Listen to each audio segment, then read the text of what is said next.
Good afternoon, CFM. This is our Friday workout. We're going to do some rowing. It's not intervals today, but it is going to be some speed work on the rower that you will have the opportunity to rest as much as you want during, right? So 3 500 meters, I'm not calling them sprints, but I'm calling them speed work, and I'll explain what I mean in a little bit. So before we get started, I want to do a little bit of rowing technique work, right? And this is one of those things we can tend to take for granted if we've been doing it for a long time, and specifically if we are resistant to changing our technique, because it just feels better to not have to think about it as much. But this is worth time spending in the warm-up. It's only 600 meters of rowing, but we can dramatically improve our technique if we will focus on some of the components of rowing, right?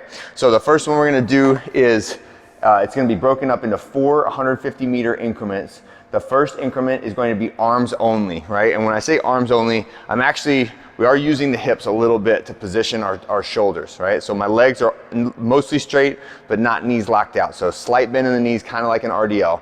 And I'm leaning forward, so the handle is over the lower part of my shins, right? And I can feel tension in my hamstrings in this position because I'm keeping my torso upright, and I'm not hunching at the back and relieving my hamstrings of that tension.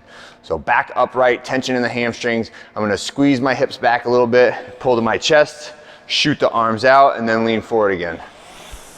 And I want you to try to get some speed on this. We're going 150 meters, arms only rowing.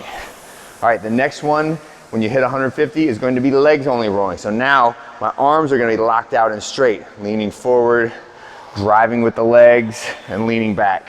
Leaning forward, cover, drive with the legs, and lean back. But my arms stay straight. Okay, one of the big things here is at the front of the recovery, right? We call that the catch.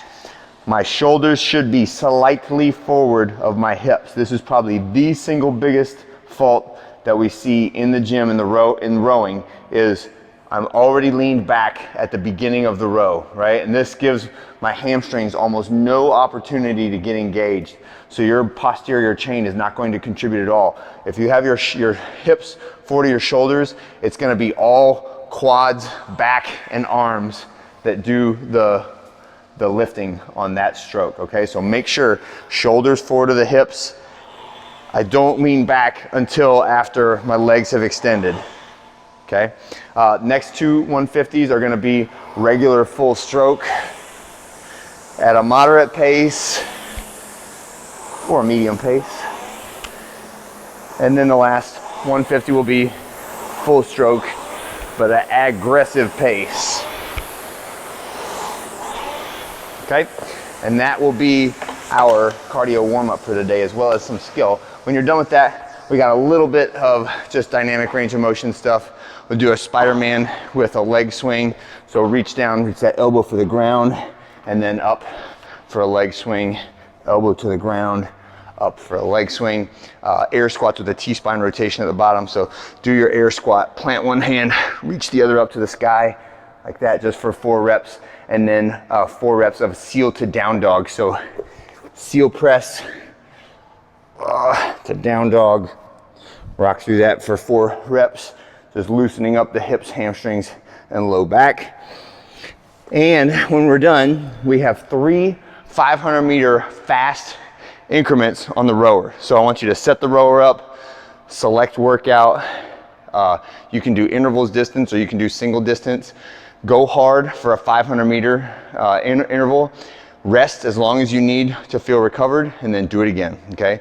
Ideally, these should all be really close to the same time because we're not fully sprinting on the 500s, but they should still be pretty fast. If you know what your best 500-meter time is, I would say you should be within 5 to 8 seconds of that, okay, which is pretty quick. All right, and that is it for our conditioning for today. When we finish that, we have single leg core and accessory work. So single leg dumbbell pass is the first one. So this will be in the bottom position of the single leg deadlift, but I will have a weight in between my 2 hands. And with that weight, I'm gonna extend both my arms to the side, middle pass, arms to the side, middle pass, arms to the side, middle pass.